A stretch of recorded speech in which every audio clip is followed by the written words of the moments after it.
اعوذ باللہ من الشیطان الرجیم، بسم اللہ الرحمن الرحیم۔ جی سیکنڈ ایئر اسلامیت الیکٹیو طالبات، امید ہے آپ سب خیریت سے ہوں گی۔ آج ہم نے سورۃ بقرہ رکوع نمبر 4 کی آیات 30 سے لے کر 34 تک ڈسکس کریں گے۔ یہاں پر قصہ آدم علیہ السلام اور ابلیس یہ یہاں سے شروع ہو رہا ہے کہ وَإِذْ قَالَ رَبُّكَ لِلْمَلَائِكَةِ إِنِّي جَاعِلٌ فِي الْأَرْضِ خَلِيفَةً، کہ جب تیرے رب نے فرشتوں سے کہا میں زمین میں ایک اپنا خلیفہ نائب بنانے والا ہوں، قَالُوا أَتَجْعَلُ فِيهَا مَن يُفْسِدُ فِيهَا، کہ انہوں نے حیرانی کا اظہار کیا کہ کیا تو زمین میں اس کو بنائے گا نائب جو اس میں فساد پیدا کرے، وَيَفْسِكُ الدِّمَاءَ، اور پھر اس میں دم کہتے ہیں خون کو، اس میں خون بنائے، فساد پیدا کرے اور خون بہائے، وَنَحْنُ نُسَبِّحُ بِحَمْدِكَ، ہم تو تیری تسبیح بیان کرنے والے ہیں، وَنُقَدِّسُ لَكَ، اور تمہاری ہی پاکیزگی بیان کرتے ہیں، قَالَ إِنِّي أَعْلَمُ مَا لَا تَعْلَمُونَ، اللہ نے کہا کہ بے شک میں وہ جانتا ہوں جو تم نہیں جانتے۔ تو پہلی آیت جو ہے یہ ہمیں یہاں سے قصہ آدم اور ابلیس شروع ہو رہا ہے، جس میں پیدائش آدم، تخلیق نوع انسانی کا مقصد اور آدم علیہ السلام کی ملائکہ پر برتری کا تذکرہ ہے۔ گزشتہ آیات میں اللہ تعالیٰ نے زمین و آسمان، دوسری مخلوقات کا ذکر کیا تھا کہ ہم نے پوری کائنات کو انسان کے فائدے کے لیے پیدا کیا۔ اب اس کائنات سے نفع اٹھانے والی مخلوق یعنی انسان کا بیان ہے۔ انسان سے پہلے 2 قسم کی مخلوقات موجود تھیں، فرشتے جو ایک نوری مخلوق تھی، بشری تقاضوں سے مبرہ تھے، لہذا کائنات ان کے لیے بے معنی تھی۔ فرشتے حکم الہی کے پابند تھے، ان کو سرکشی کی مجال نہیں تھی۔ جنات جو ناری مخلوق تھی، آگ سے پیدائش کی وجہ سے ان میں سرکشی کا مادہ زیادہ تھا۔ پھر تیسری مخلوق خاکی پیدا کی جس کی ابتدا آدم علیہ السلام سے ہوتی ہے۔ خالق کائنات نے اہتمام سے اس خاکی مخلوق کی پیدائش کا ذکر کیا ہے، اس اہتمام سے کسی دوسری مخلوق کا ذکر نہیں کیا۔ فرشتوں کو مخاطب کر کے کہا کہ میں تحقیق زمین میں اپنا ایک خلیفہ بنانے والا ہوں۔ اس طرح باری تعالیٰ نے اس کائنات میں انسان کا منصب متعین کیا کہ دنیا میں انسان کی حیثیت محض نائب خدا کی ہے، جس کی خصوصیات یہ ہوں گی کہ اختیارات کا درست استعمال کرے گا، اسے کچھ اختیارات تفویض کیے جائیں گے، اگر وہ درست استعمال کرے گا تو وہ اللہ کی رضا کو پالے گا، لیکن اگر انہی کو لے کے وہ اپنی منمانی کرنے لگ جائے تو پھر اللہ اس کی اطاعت کا امتحان لینا مقصود ہے۔ تو بہرحال یہ اختیارات خلیفہ کے ذاتی نہیں ہوں گے بلکہ اللہ کی طرف سے تفویض کردہ ہوں گے۔ انسان اپنی مرضی کے مطابق کام سر انجام دینے کا حق رکھتے ہوئے بھی حق نہیں رکھے گا،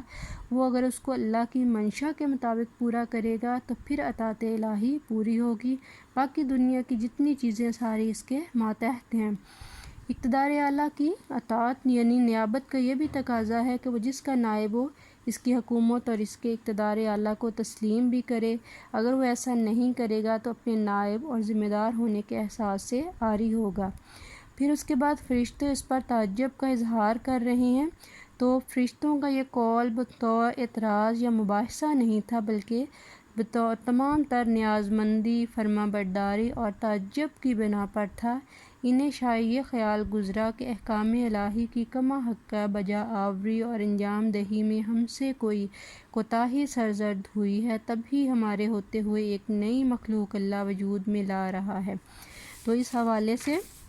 وہ اپنے تعجب کا اظہار کر رہے ہیں۔ اب رہی یہ بات کہ انہیں یہ کیسے پتہ چلا کہ شر پسند ہوں گے، تو اس کے بارے میں مفسرین کے متعدد اقوال ہیں کہ دنیا میں قبل ازیں جن آباد تھے وہ بڑے شر پسند تھے، اس لیے جنوں پر ان کو قیاس کیا۔ اللہ تعالیٰ نے خود بتا دیا انسان شریر ہوں گے۔ لوح محفوظ میں تخلیق تھا، آدم علیہ السلام کی تخلیق عناصر اربعہ سے کی گئی، اس سے اندازہ لگایا۔ تو اس حوالے سے مختلف قسم کے شبہات ہیں کہ جو ان کے دل میں ابھر رہے تھے۔ پھر آگے جو ہماری آیت نمبر ہے 30 سے 33، اس میں آدم علیہ السلام کی جو فضیلت اللہ نے بتا دی ہے اس کو ہم ڈیٹیل میں ڈسکس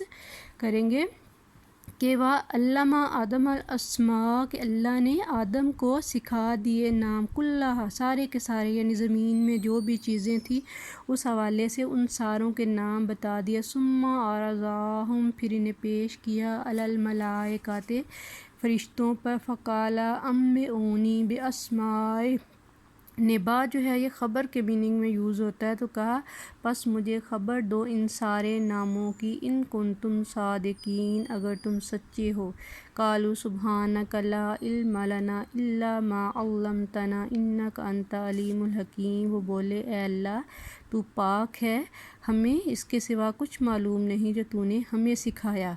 پھر اس کے بعد جو ہے آگے اللہ تعالیٰ نے جو نیکسٹ اپنی حکمت کا اظہار کیا، انک انت العلیم الحکیم کے بعد کہ قال یا آدم انبئہم باسمائہم، پس اللہ نے آدم علیہ السلام کو کہا نبا یعنی خبر دو ان ناموں کی،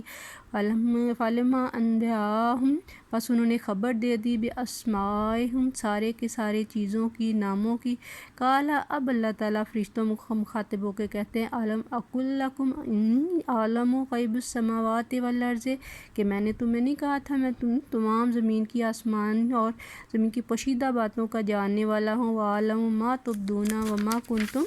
تکتمون، اور اس کو بھی کہ جس کو تم چھپاتے ہو یا ظاہر کرتے ہو۔ تو اس حوالے سے جب ہم دیکھیں گے یہاں پر تو آدم علیہ السلام کی برتری اور فضیلت کا تذکرہ ہے،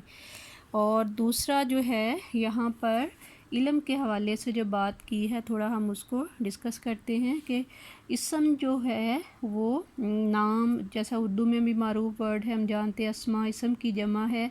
سب کے سب اللہ نے بتائے۔ اب یہاں پر اللہ نے ساتھ اپنی جو صفت ہے سبحان اللہ جب آئی ہے تو یہ بات ذہن میں رہے کہ یہاں پر ساتھ ہی ہمارے ذہن میں یہ بات آ جانی چاہیے کہ اللہ ہی ہے جو خامیوں اور کمزوریوں سے مبرہ ہے، پاک ہے۔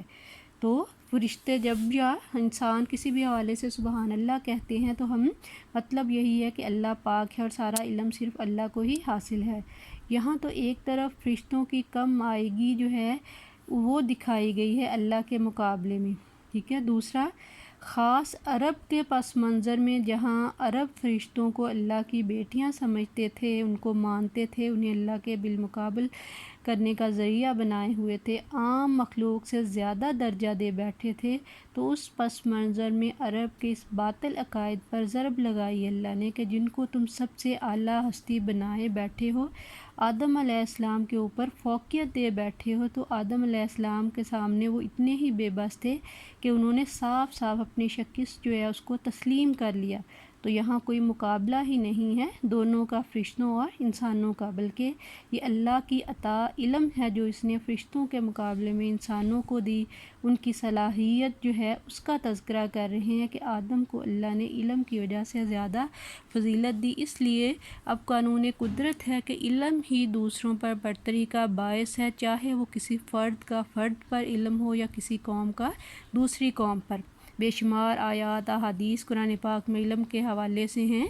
کہ کیا جاننے والے اور نہ جاننے والے برابر ہو سکتے ہیں۔ رسول اللہ صلی اللہ علیہ وسلم نے فرمایا عالم اور جاہل کبھی برابر نہیں ہو سکتے۔ پھر آپ صلی اللہ علیہ وسلم نے فرمایا کہ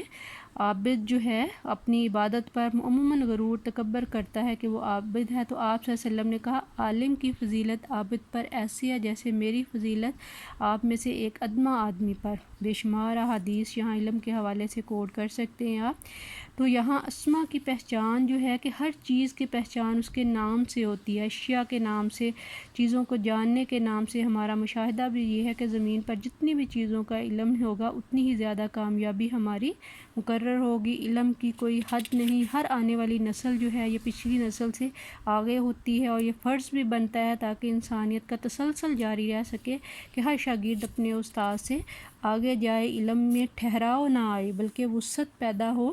پھر ہی اس کے مطابق دنیا میں ہمارا سروائیول جو ہے وہ ہو سکے گا۔ تو اس حوالے سے ہم دیکھتے ہیں کہ اللہ تعالیٰ نے اس چیز کو کلیئر کر دیا کہ برتری جو ہے وہ علم کی وجہ سے ہے۔ پھر آدم علیہ السلام نے اس امتحان میں کامیابی حاصل کی تو فرشتوں پر ان کی برتری ظاہر ہوگی۔ یوں پھر اللہ کا منصوبہ بھی ہمارے سامنے آ جاتا ہے کہ جو اس نے کہا میں آسمانوں اور زمین کے علم سے بھی واقف ہوں، ظاہر اور باطن اللہ کے رازوں کو جانتا ہوں، نیک عمل کر کے کسی اور کو دکھانے چاہے تو اللہ کی نظروں سے گر جاؤ گے۔ یہ مت سمجھنا کہ کوئی نیک عمل اللہ کو نظر نہیں آئے گا۔ اللہ جو ہے انسانوں کا ظاہر باطن سب کچھ جاننے والا ہے، تو اللہ سے بڑھ کر انسانوں کا قدردان کوئی نہیں، نیکیوں کو قبول کرنے والا کوئی نہیں، انسانوں کی حوصلہ افزائی کرنے والا نہیں ہے۔ تو سبحان اللہ کہہ کے اللہ بار بار ہم سے یہی تعارف اپنا کروا رہے ہیں۔